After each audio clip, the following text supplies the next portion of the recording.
วัสดีครับใครที่เข้ามาชมอย่าลืมกดติดตามช่องเบสเอวีนะครับกดติดตามก่อนค่อยเข้าไปดูกดไลค์กดแชร์อย่าลืมนะครับสวัสดีครับเบสเอวีวันนี้มานี่ครับยูทูบเบอร์กลางเต้นซอยมูแต่ว่าสิมีมวลปีหนึ่งชีวิตปั๊มตัวข่าวอยู่ไหมสิว่าเฮ็ดโป้งอยู่เลยมาจากบ้านในอาร์ตอยู่ไหมกรุงเทพนะกรุงเทพ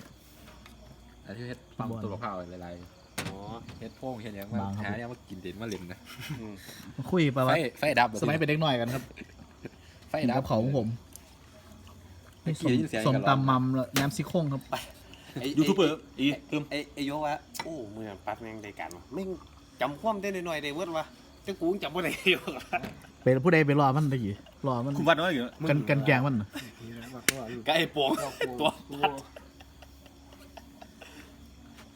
ว่าย่างออมนี่มันโอ้ยนั่นแหละมันก็สิว่ามันบ่กล้าย่างมันเสียนั่นนะใครถือเป็นบ้าแล้วนี่กูกลับมาจากเที่ยวตะวันแดกนี่ซุ่มผู้สาวบ้านมาส่งกูนี่เปิดกระจกรถเพื่อนสนั่นเชื่อด้วยกวนมาสวายกูเลยกูไม่อ่านนะกูย่างจุ้ยเสียไปเลยทางเที่ยวขึ้นมาตัวคิดเห็นตะเกียเจว่าเราพอเปลี่ยนอยู่นี่นะก็คิดอยู่เนี่ยเขาไม่ได้สนใจไม่มีหรอกเปลี่ยนอีเจนบอกบ้าไปซื้อคิดในใจมั้ยเลี้ยวดิดอกเลี้ยวพี่กันเปลี่ยนอยู่ต้นโพแต่บัวเหลือกกผ้านี่นะมันทุกผ้าตกใส่กระบะมึงนี่แหละแต่คลองบักเลี้ยวแหละแท้อยู่สลบเลยบ่2ตัว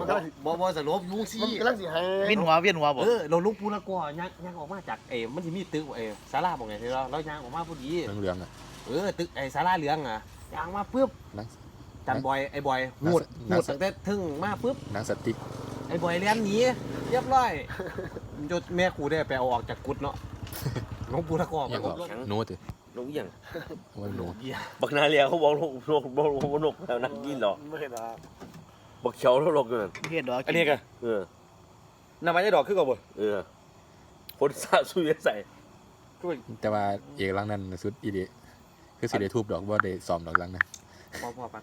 ทุบเริ่มยันเลยบ่กาอยู่ไปลังนั้นมองนี้นี่ลังเลยลังเก่าเต้ปูผมเต้ยาผมถวด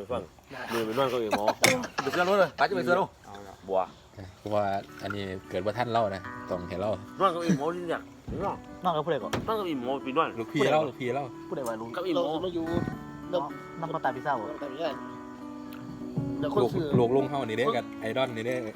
คนซื้อบัวสุริตา